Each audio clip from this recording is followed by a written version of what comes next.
Our last story is about motherhood in agency land, Gino. There is an op-ed that we read earlier this week from Katie Jensen, who is an ECD at TBWA Chiat Day, and it's titled, Why Agencies Are Making Women Fearful of Maternity Leave and Why We Must Advocate for Mothers. Jack, she talks about in this article that 10 years ago, she returned from mat leave and her desk was taken. Her desk was replaced, ladies and gentlemen.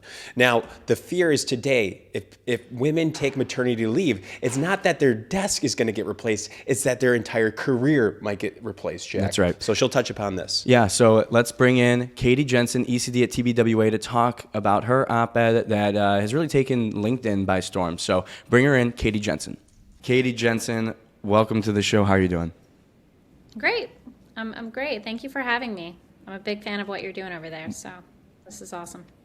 Appreciate it. And big fan of your recent adage op-ed. A lot of people are talking about it. It's titled, Why Agencies Are Making Women Fearful of Maternity Leave and Why We Must Advocate for Mothers. We saw this pick up a lot of traction, and I think it's something that Gino and I, obviously, from where we stand, would love to just be able to talk more about it. Katie, talk about what your experience has been, your perspective, and then hopefully have a constructive conversation about how we can continue to move the industry forward in a way that's positive.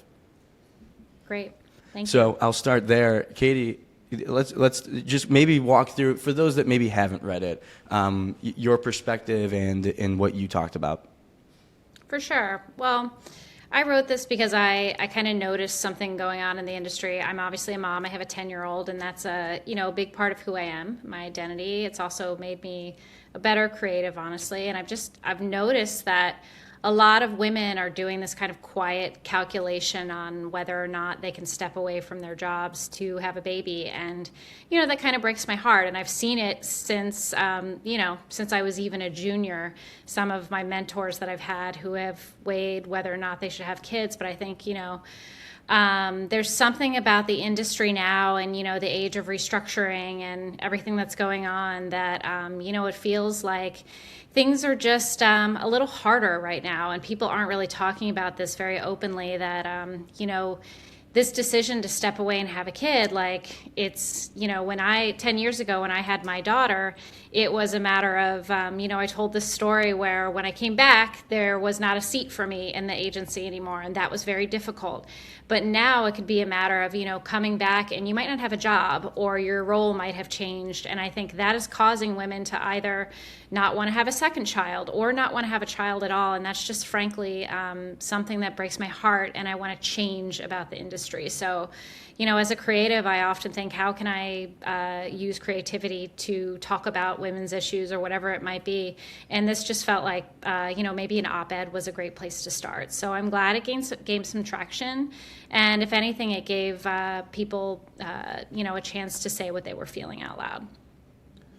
I'm curious about this calculation that you mentioned that, you might have had to go through and women are going through today. What goes into that calculation on, what goes into the calculation of having a child, like especially today with the age of restructuring, like you mentioned? Well, I feel like there's this myth about if you step away, that that break will ruin everything, and that's not it. Careers are long.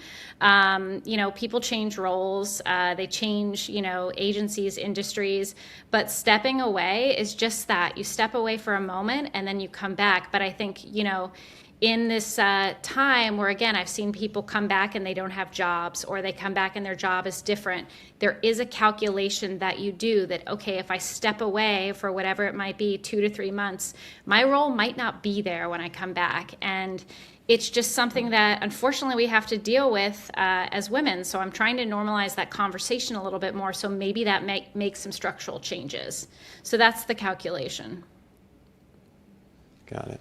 Yeah, it is, obviously I can't say that I've experienced this, but I can at least try to understand the feeling of just stepping away at all for this and having to come back and not be certain. So you just asked the question, or I would ask the question, like, what do you think, like, have you seen any sort of like success stories, or in your opinion, what do you think like would be a good step forward to making it so that women feel advocated for it? So it's not just enough to say like you'll be okay, but I think you have to go past that point and say like we want to advocate so that women feel like they not only can have children but are supported to have children. So I'm just curious from your standpoint, like what your reaction to all that is. I think the thing about it, I think if, senior women are parents and they're thriving, like myself, I don't know if I'm thriving, but, I'm doing it and I'm working hard and I'm successful. I think maybe younger women can stop assuming that motherhood equals career death. So I think that's the start. It's just more women doing it and saying, hey, you can have it all. You can do both. It's hard as hell, but like you can do it. So I think that's a big part of it. I also think it's like, massive structural changes need to happen. It's like, things like, well, and also it can be smaller things too. Let me start there. It might just be like, tell your team that it's safe when they go on leave, that they will have, a job when they come back. Maybe it's a reentry plan, just simple things like that like tell women that it is okay to step away. And I think also it's just like not assuming that ambition disappears when someone becomes a parent. It's really like asking them what they want next. So I think it's small changes like that can lead to large structural changes. Not sure that answered your question, but I had a lot to say about that topic. Do you think when mothers get back from maternity leave that they're evaluated differently when they're back in the office? Or are we over that? Can you give me some understanding there? I think potentially. I think what I will say about that is any woman that I've seen comes back better, because there's just a shift in you as a mom where you come back and your priorities are within that 8 hours of the day. You show up and that is time away from your kid. So in that moment, you have to be better. You have to be quicker. You have to, you go all in during those 8 hours. So I try to instead look at, are they looked at differently to just assuming they are better? And I tell every woman who around me who, confides in me that they're pregnant or whatever it might be, I say, you are going to be better when you come back because you're going to be faster and you're just going to know your priorities. So I try to look at it that way. But yeah, I do think there's a little bit of a stigma around, is she going to have to leave early, whatever it might be. But also, fuck it, just have the baby. Like I said in the op-ed, just have the baby because you have to. Life is too short.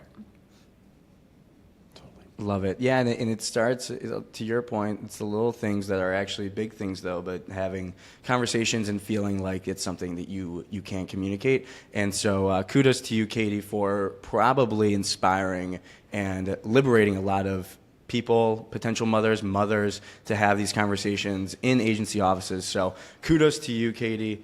And I always appreciate the mantra of fuck it. So that's another thing I'll add.